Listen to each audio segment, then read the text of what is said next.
What is a recession-proof business? In today's video, I'm going to tell you how to think about it so that you thrive during a recession instead of die off during a recession. At the end, I'm going to tell you about a business that actually does better during a recession and goes up instead of down. So make sure you stay on to the end so you can learn about that.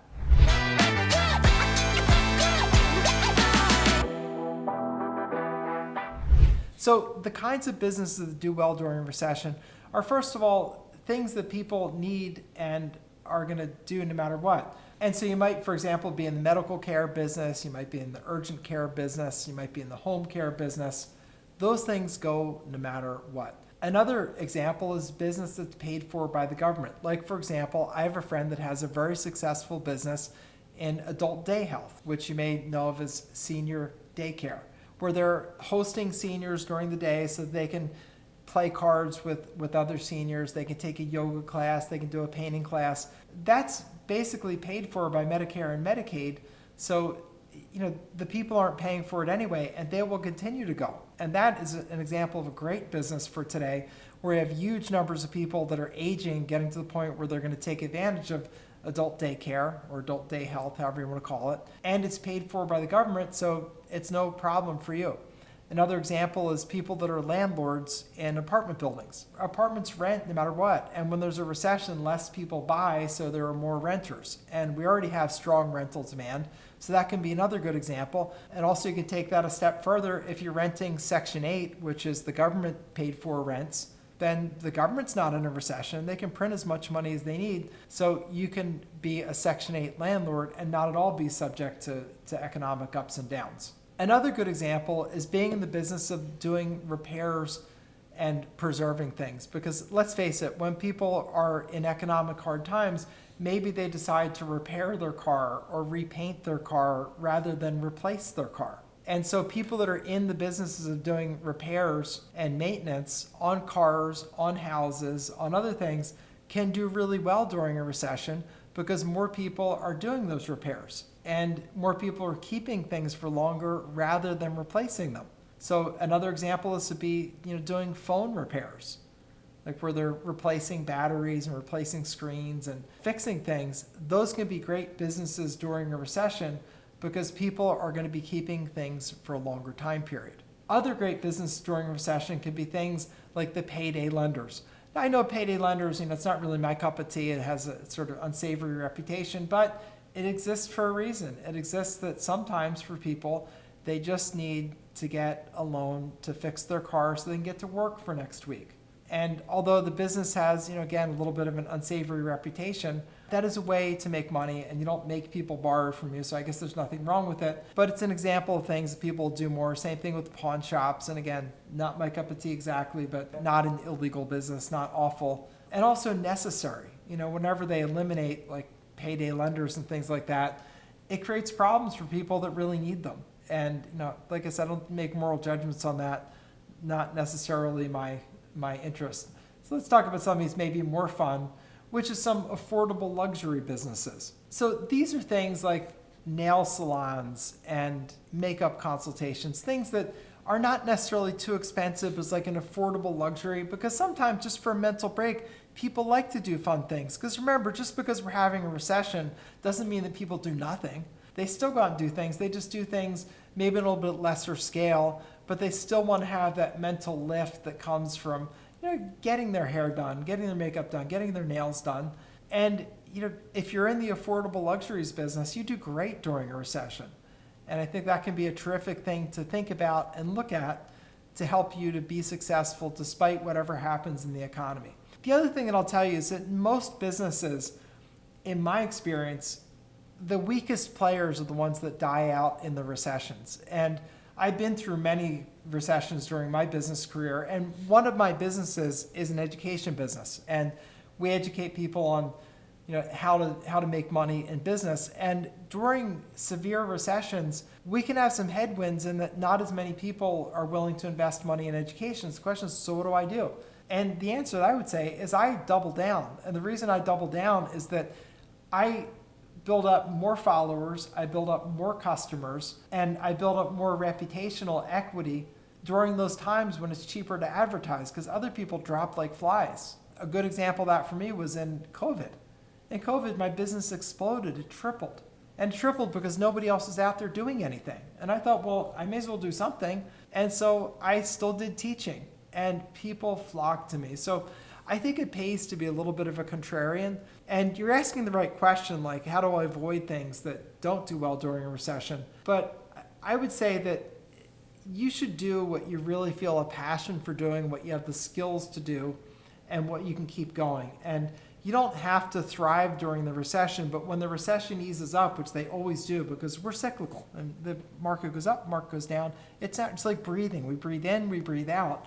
It's just that the recessionary cycles are fewer and farther between. They're very slow breaths. They're slow to go down, slow to come up. But the key is to keep moving and keep doing what you're doing, and don't worry about the external economy so much. Instead, worry about bringing excellence to what you do. And the most excellent player is going to be the winner. And the person that's standing at the end when the economy comes back is poised to absolutely crush it. Now, if you're thinking about starting a business during the recession, I would start a service type business. What I mean by service business, a service business is where you're providing a service to someone that they're paying you a fee for. An example of that is my Overages business that I do. That's a business where we help people that have lost a property to foreclosure. There's often a big pile of money left over that they don't know about. And we let them know there's money. We ask if they'd like to work with us to get that money for a percentage if and when we're successful. It's great. It's a service business, which I love because I don't have to rent an office. I don't have to have inventory. I don't have to import things from China or Vietnam and wonder if there's going to be a new government tariff or any drama around that. Instead, my inventory is my future time. So I love it because the service businesses typically have very low startup costs, low operating costs month to month.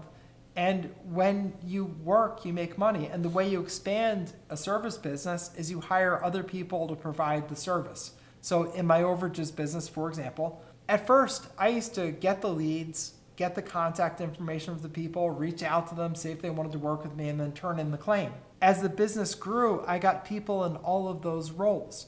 I got people getting lists for me, getting the contact information, reaching out and calling the people, and turning in the claims. And I stepped back, and I'm a business manager and organizer. So even if I get up late one day, the office is still working. People are in there doing their jobs. I'm still making money. And service businesses are very expandable.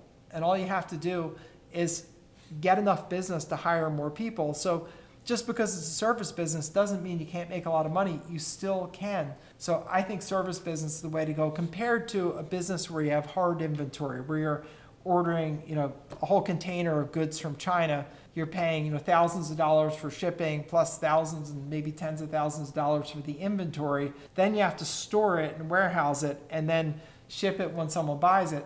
That to me is a lot riskier, and I don't like that as much, especially if you're going to what you fear is a recession. Also, the things that can happen with that is your product can become outdated, especially if you're dealing with electronics. You may have like last year's computer, which is worth nothing. So you want to make sure that you're very thoughtful about that. And I think the place to look is start with a service business. I would also be careful about businesses that are very dependent on, say, a single large customer or just a handful of large customers, because those can be risky businesses. If that customer decides to cut back or change things, which people do all the time during recessions, it can really be a gut punch to your business. So I would be very careful about that. I would rather have a lot of customers with a little bit of money from each in a recessionary time rather than one or two or three customers who are giving me a lot of money each, because if one of them changes their plans or goes bankrupt, you're kaputski. I'd also stay away from things in falling markets. So just for example, if you're in the real estate investing business, if the market's falling, I would not be buying. I'd be waiting until the market turns around and starts to establish a foothold and starts going up, and where it makes sense that there's a reason for that. I remember back in 2008 when we had the big free fall in real estate. At the time, I had friends who were active in the Las Vegas market, and they were bugging me like, oh, you got to come out and get houses. These houses used to be $300,000. Now we can get them for $2. This is amazing. You'll never get a deal like this again. Well, I talked to them a couple months later, and the houses were $150. I talked to them a couple months after that, and the houses were $100. I talked to them a couple months after that, and the houses were $70. And when they bought them at $200, they were like tearing their hair out. So in a falling market, don't be a buyer. They call that in investing, don't catch falling knives, because it's hard to do without getting cut. So I would say that, stay away from falling markets, at least operating in that market until it establishes a foothold and it's going back up again, and establishes time that it's been going back up. I would also stay away from businesses where you have customers that are strivers, meaning someone who's trying to kind of look richer than they are, where they're trying to buy a fancier car or have a fancier this or that. Because when hard times come, those are easy things to cut back on. And that's not the kind of customer that you want to be trying to service, because there aren't enough of them at that time. I would stick to businesses where it's things that people need on a day-to-day basis, where they have to buy them, they don't really have a choice. And those are your businesses that are going to be more solid during a recession. And of course, look for business that might be counter-cyclical. And I would say my Overages business is a good example of that. I make money from helping people who've lost their property to foreclosure get back money from the sale they don't know exists. During a recession, there are more sales, so there are more people to be my customers. So that makes it a counter-cyclical business. So you may want to look at that. If you want to look at that, the way to do it is click on the link down below. I have an intro to the Overages Business video. It's about 15 minutes long. There I'll tell you how that business works and give you the route if you want to learn more and get into that business. I think as far as counter-cyclical, it is a terrific business. So hopefully this is helpful to you. Hopefully you're going to go out and find great success in whatever it is that you decide to do. And I would say overall, be less worried about the external economy and more worried about being excellent in your business, because the excellent players virtually always win, and they win consistently no matter the external economic environment.